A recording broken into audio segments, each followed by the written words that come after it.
подобие света и кли окончательно заключается Nur ilə kli arasındakı son oxşarlıq qarşılıqlı əta etmədədir və bu səviyyə sevgi adlanır. Qarşılıqlı əta etmənin müxtəlif səviyyələri vardır.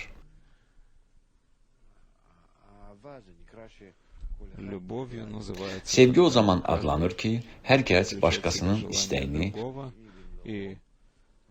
özündə ehtiva edir və tam şəkildə başqasının istəyinə xidmət edir və bütün varlığı yalnız sevgi səbəbindən başqasının istəyinə xidmət etmək üçün mövcud olur.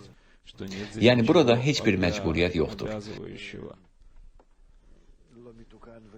Və sevgi, əməlini yerinə yetirənin xüsusiyyətlərində nə məcbur edən, nə də mane olan bir şey yoxdur. Sevgi o zaman adlanır ki, insan bütün öz xüsusiyyətlərindən istifadə edərək başqasının istəyini doldurur və yalnız başqasının istəyindən həzz alır ki, başqası həzz alsın. Bunun üçün insan yaxın insanın istəyini tam şəkildə hiss etməlidir.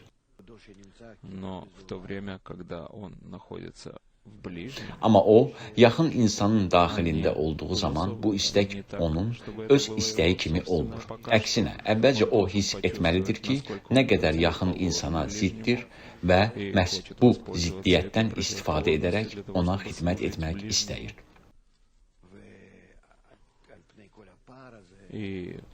Bütün bu fərqlərin üzərində o və yaxın insan öz təbiətinə görə onu hətta nifrət etdiyi halda belə yaxın insanın istəyini hiss edir və görür ki, bunların hamısı ona ziddir.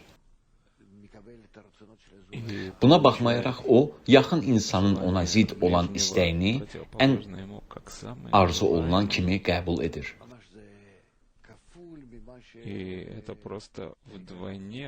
Buna görə də deyilir ki, salihlər 2 qat miras alırlar. Çünki bu onun təbiətinə nifrət doğurur. Bu 2 qat səydir və 2 qat aşmadır. İnsan özünü götürüb yaxın insana əta edir. Beləliklə o, onunla birləşdiyi zaman buna deyilir ki, o onu sevir.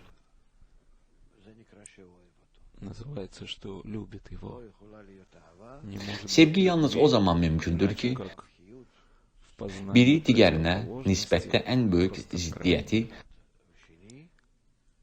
dərk etsin və heç bir təzyiq və zorakılıq olmadan tam özünü əta etməklə başqasına xidmət etməyə hazır olsun. Sadəcə sözlər çatmır.